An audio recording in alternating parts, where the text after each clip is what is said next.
Obviously, that's a big component of that will be Landry's comfort zone and what he's capable of executing. I'll say this about Landry. He's been here a number of years now. He has a very good understanding of our offense. That knowledge and understanding is one thing. Ability to execute is another.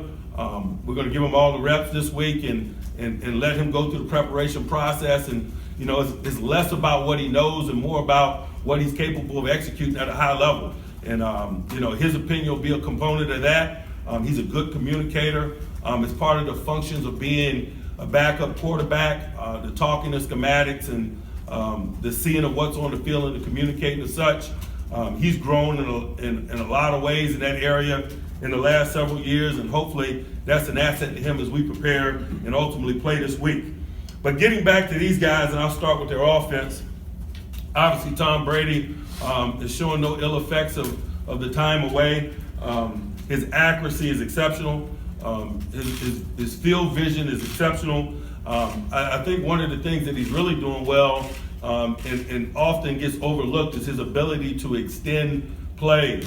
When the ball doesn't come out on rhythm, he moves around, he finds eligibles, he stretches the field both horizontally and vertically in those moments, and I think they've produced a lot of big plays for them. We've got to be really good as he starts to do those things. Again, he does everything well, but that's something that's really jumping off the video in terms of something that's often overlooked or underrated. Their tight end combination of Gronk and Bennett is exceptional. They create the usual matchups that the outstanding tight ends and the tight end combinations do. Grunk's run after is spectacular. His ability to get down the field is spectacular. Bennett has been an awesome asset to them. He's equally as talented in terms of his ability to stretch the defense, to create explosion plays. They throw him screens. That just speaks to his overall pedigree. The combination of these two guys and the way that they utilize them is very good in their efforts in terms of keeping defenses off balance. They got an awesome running back combination in LeGarrette Blount and White, and they function the way that their running back tandems have functioned in the past. Thunder and lightning, if you will. It seems like they've always had a big guy a la Dillon, a small guy a la Falk over the years, and this tandem is doing the job for them. The wideout group is the usual suspects with Edelman and Amendola. They've picked up Hogan, who appears to be adept at getting down the field. He's stretching the ball vertically down the field, as is their young rookie, Mitchell out of Georgia. They got a consistent group up front, although young in some spots, particularly on the interior. We're very familiar with Solder, their left tackle, and Cannon has been there for a number of years. They do a great job of getting hats on hats in combination with Tom's above the net game in terms of how he reads it out and makes good and quick decisions. They're a formidable bunch. They've been over 30 points the last 2 weeks. We got to acknowledge that. We got to work to keep the score down because that aids us in terms of the game unfolding in the manner in which we need it to unfold. A shootout is not the type of game we're looking for under present circumstances for us, but you acknowledge that they're capable of that. So we got to have an outstanding effort not only on defense, but we got to work to possess the ball on offense. And, it's just those two things are going to work together as they work together in a negative fashion for us a week ago. On the defensive side of the ball, they got talent at every position group, and they've added to that talent. Up front interiorly, Alan Branch and Malcolm Brown are a formidable bunch. Brown they drafted in the first round. Branch they acquired. Those guys do a good job of not only penetrating but coming off blocks and are good functional tacklers in the run game. It allows them to play two high safety defenses a lot because those guys routinely come off tackles and are productive in the run game. At the outside linebacker position, they have Ninkovic and Jabal Sheard, and they function very much like their outside linebacker tandems they've had in the past. Whether you're talking about Willie McGinnis and others.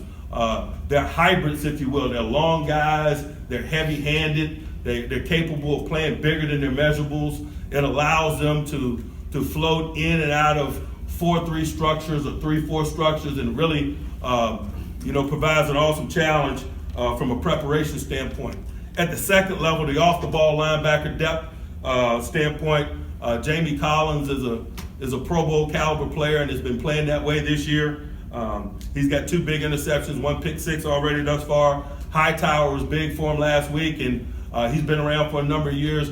Both he and Collins are former first rounders. They've added 2 quality veteran players to their front 7, and they provide quality depth and experience to the group. Chris Long and Mingo being from Cleveland, we're familiar with him. Chris Long has outside and inside flexibility in terms of his ability to play in the defensive line and provide pass rush for them.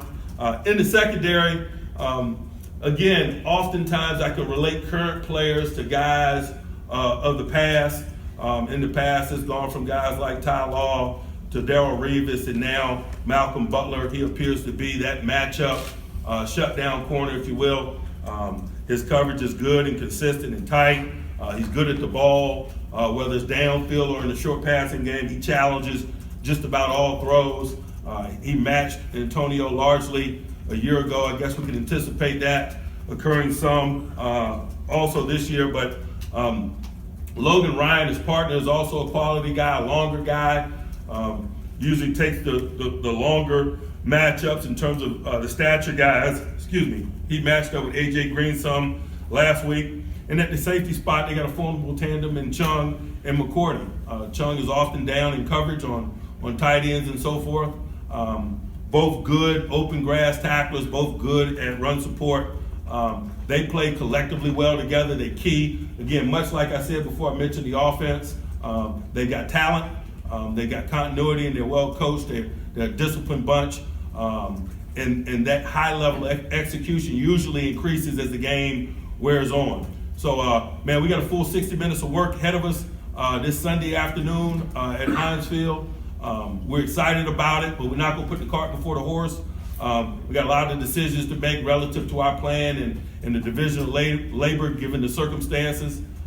We're excited about the challenge. We'll go about our business the way we normally do in terms of our preparation and letting that preparation be our guide in terms of how we perform. I'll be happy to address any questions you might have.